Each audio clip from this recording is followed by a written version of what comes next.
हर हर महादेव। हमारे चैनल पे आप सभी का गंगा दशहरे का मतलब जानते हो आप? केवल गंगा जी का नाम ले लेने से, एक लोटा जल शंकर भगवान को आज समर्पित कर देने से, या गंगा जल का एक जरा सा छींटा शरीर पर पड़ जाने से 10 पापों से मुक्ति मिल जाती है। दशहरा का मतलब है 10 पाप से मुक्त हो। पहला पाप है किसी के घर का बिना पूछे कोई सामान उठाकर हमने भोग कर लिया हो, तो उस पाप से। गंगा दशहरे के 10 पाप से मुक्ति दिलाता है गंगा दशहरा।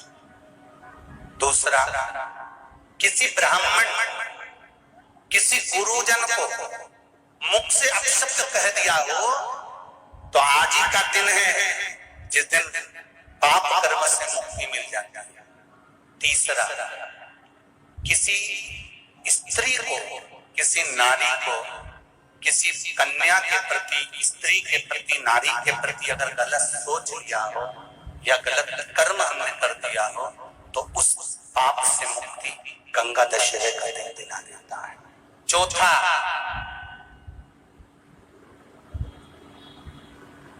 रजो धर्म धारण करने वाली नारी, रजस्वला स्त्री के हाथ का बना हुआ अगर हमने भोजन ग्रहण कर लिया है, तो आज गंगा दशहरे का दिन ही ऐसा रहता है जिस दिन उस पाप से हमें मुक्ति मिलती है।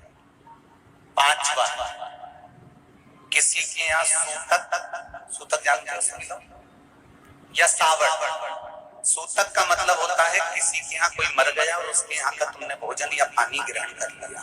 सावड़ का मतलब होता है किसी के यहाँ बच्चा हुआ, तुम्हें मालूम नहीं था, उसके घर का 8 दिन का 10 दिन का तुमने भोजन या पानी ग्रहण कर लिया।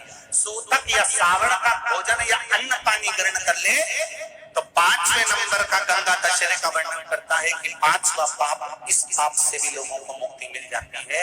6ठे नंबर का वर्णन आया, किसी मंदिर की जगह पर या धर्म की जगह पर अपने अपना कब्जा कर लिया हो या धर्म की जगह को अपना बना लिया हो, तो उस पाप से मुक्त होने का एक साधन 6ठे नंबर का। 7वें नंबर का, झाड़ू लगाते समय, बुआरी लगाते समय छोटे छोटे जीव झाड़ू के नीचे मर जाते हैं, तो उसके पाप से मुक्ति गंगा दशहरे का दिन दिला जाता है। 8वें नंबर का, 8वें नंबर, जिस समय हम भोजन ग्रहण कर रहे हो और हमारे दरवाजे पर कोई व्यक्ति आकर बैठा हुआ है और हमने उसको भोजन का नहीं पूछा या उसका मुख झूठा ना कराया, तो उस दोष से वंचित हो जाए, उस दोष को समाप्त कर दे, तो गंगा दशहरे का। 9वें नंबर का, बेटी की शादी करी और बेटी की शादी करने पर बहुत सारा कन्यादान आया। उस कन्यादान में साड़ियां ज्यादा आ गई, सामान ज्यादा आ गया, मिक्सर 2 सेट आ गए, डिनर के 2 सेट आ गए, और मायके वालों ने 1 सेट अपने घर में रख लिया और उस मिक्सर में खूब सामान पीस के खाया, खूब निपटाया। बेटी के कन्यादान का सामान घर में रखकर उसका भोग करने पर जो पाप लगता है, 9वें नंबर का कहता है गंगा दशहरे का दिन उस पाप को धो देता है।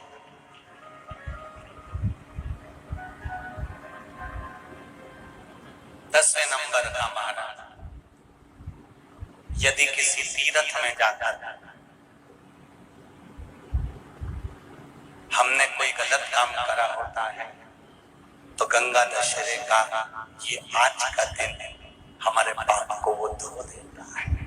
ये गंगा दशहरे के 10 पाप को धोने के लिए मात्र एक दिन है गंगा दशहरे का दिन। आज के दिन जो शिव जी को जल चढ़ाता है, शंकर भगवान कहते हैं भले उसने उसमें गंगा जल डाला नहीं डाला, पर मेरे ऊपर जब जल चढ़ाता है, शिव जी कह देते हैं आज के चढ़े हुए जल को मैं गंगा जल बना देता हूं। आज गंगा दशहरे का खूब भजन करो,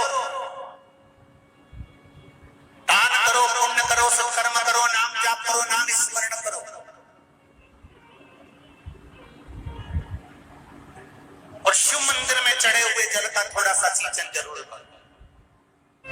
कुछ तिथियां होती हैं जिन तिथियों में अगर आप रोज गंगा का जल शंकर को नहीं चढ़ा सकते तो शिव महापुराण कथा कहती है, स्कंद पुराण कहती है, विष्णु पुराण कहती है, गर्ग संहिता कहती है, गीता पुरुष गोरखपुर का कल्याण का गंगा अंक कहता है कि कुछ तिथियां भारत की भूमि पर ऐसी वर्णित है जिन तिथियों में भी गंगा का जल हम शिव को अगर एक बूंद भी समर्पित कर रहे हैं, गंगा का जल मात्र एक आधी चम्मच भी, आचमन जितना भी अगर हम शिव को समर्पित कर रहे हैं तो उसका सुख आनंदित है। जैसे पंचमी तिथि, नवमी तिथि, दशमी तिथि, एकादशी, प्रदोष, पूर्णिमा, अमावस्या, ये तिथियां हमारे यहाँ जो दी गई हैं, इन तिथियों में अगर हम गंगा का मात्र थोड़ा सा जल भी अगर जल के पात्र में डालकर गंगा जी का जल थोड़ा सा भी शिव के पास लेकर जा रहे हैं तो ये एक भाव अपने भीतर होना चाहिए कि आप केवल गंगा का जल साधारण शिव मंदिर में समर्पित नहीं कर रहे हो, आप गंगा का जल भले अपने घर से लेकर जा रहे हो और थोड़ा सा भी जल ले जाकर अगर शिव को समर्पित कर रहे हो तो तुम्हारे भीतर यह भाव होना चाहिए कि मैं गंगोत्री से जल भरकर सीधे रामेश्वर में ले जाकर गंगा के जल को समर्पित कर रही हूं। श्रावण के महीने में या अन्य महीने में आप शिव को समर्पित कर रहे हैं, यह आपके भीतर एक भाव उत्पन्न होना। एक बार गंगा में अगर डुबकी लगा ली है हृदय से, मन से, एक बार अगर गंगा में डुबकी लगा ली है मन से, हृदय से, चित्त से, तो कहते हैं जब तक व्यक्ति के प्राण छूटते हैं तब तक वो गंगा का जल उसके शरीर से लगा ही रहता है, वो अंतिम बिंदु तक लगा रहता है। मरने के बाद घर के लोग लोटा में भर के ले जाएं, खास खास अस्थियों को, कोई पूरी तो अस्थि ले ही नहीं जा सकती, इतनी सारी कौन ले जाए, तो वो अम्मा के दांत, उंगली, एक आध खोपड़िया, ऐसी 4, 6, 8 अस्थियां ढूंढ के झोली में भर के फिर लेके जाए गंगा। उससे अच्छा है पूरी अस्थि ले जाओ, पूरी ये शरीर संपूर्ण जीते जी गंगा का स्नान हो जाए। बहुत ध्यान देना आप लोग, किसी भी नदी में स्नान करने जाओ, तीज त्योहार पर, अमावस्या, पूर्णिमा आदि जो भी उत्सव मनाने के लिए आप किसी नदी के घाट पर जाते हो, किसी तालाब के घाट पर जाते हो, किसी कुंड के, किसी सरोवर के घाट पर जाते हो, और यदि आप स्नान कर रहे हो किसी पवित्र नदी में तो वहां की बालू रेत उठाकर शंकर भगवान के शिवलिंग बनाकर जो पूजन करता है, मात्र 5 बार उसी नदी का जल शंकर को समर्पित कर कर, भले दिया नहीं है, अगरबत्ती नहीं है, जल चढ़ाकर जो शिवलिंग को विसर्जन कर देता है, उसके पूर्वजों को पिंड की भी जरूरत नहीं पड़ती, वो तर जाता। उसके पूर्वजों को पिंड भाग की भी जरूरत नहीं पड़ती, उसकी तृप्ति स्वतः ही हो जाती है। हमारी यमुना, सरयू, क्षिप्रा, मंदाकिनी, नर्मदा, जितनी पवित्र नदी होती है, इन नदियों में आप लोग एक बहुत बड़ी गलती करते हो कि दोने में दिया लेते हो और दोने में दिया लेकर उसको रखकर और आप नदी में दिया जलाकर बहा देते हो। शिव महापुराण की कथा इसकी महत्वता नहीं कहती। शिव पुराण कहती है गंगा माँ है, नर्मदा माँ है, क्षिप्रा माँ है, सरयू माँ है। तुम्हारी सास कहीं बैठी हो, एक काम करना, जैसे तुम गंगा जी में दिया रख देती हो पानी में, सरयू जी में दिया रख देती हो पानी में, उसी तरह सास के सिर पे दिया जला के धर दो। बोलो, धर सकते हो? जब धीरे धीरे दिए में आग लगेगी, दिया जलते जलते दोने में आग लगेगी, दोना जलेगा और तुम्हारी सास का फिर सिर जलना प्रारंभ होगा। अच्छा लगेगा? नहीं। गंगा में दिया छोड़ा, दिया जलते जलते हवा में दोना जला, दोना जला तो वो गंगा का जल में चोट पहुंची। गंगा कहती है तो पुण्य कमाने आई थी और मुझे आग लगा के जा रही है। पवित्र नदी को शुद्ध रखिए, उसमें पवित्रता का विशेष ध्यान रखिए। यहां तक शिव महापुराण की कथा कहती है, अपने स्नान के कपड़े भी अगर तुम घाट पर किसी के कहने पर छोड़ कर आ रहे हो, कई लोग, कोई कह देता है तुम्हारे ऊपर ये रोग लग गया, तुम्हारे ऊपर ये बीमारी हो गई, नदी पे नहाने जाना, अपने कपड़े छोड़कर आ जाना। पहले तो वो महाराज ढूंढो जिसने कहा कि पवित्र नदी पर अपने कपड़े छोड़कर आओ। नदी को हमेशा, पवित्र नदी को पवित्र रहने दो।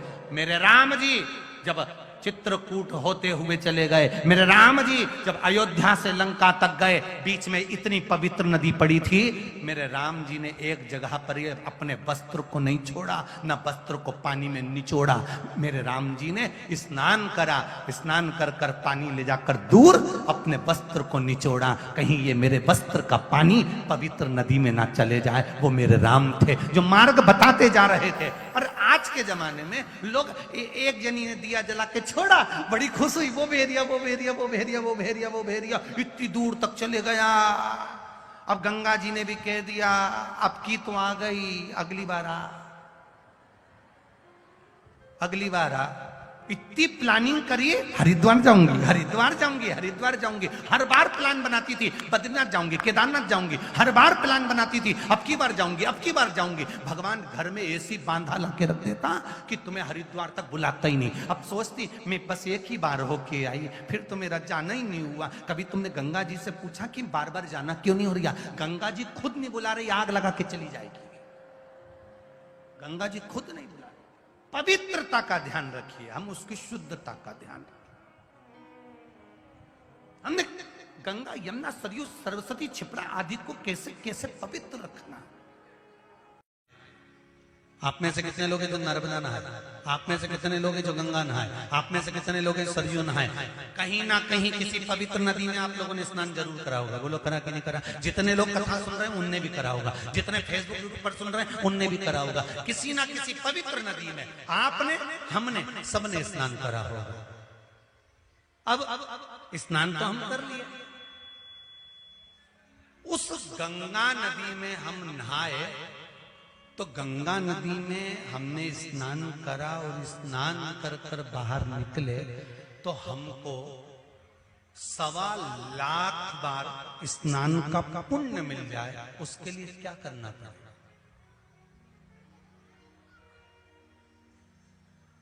एक डुबकी लगाए हो महाराज और कह रहे हो कि 1.25 लाख डुबकी का फल चाहिए, तो क्या करोगे? 1.25 लाख डुबकी का फल पाने के लिए क्या करना पड़ेगा?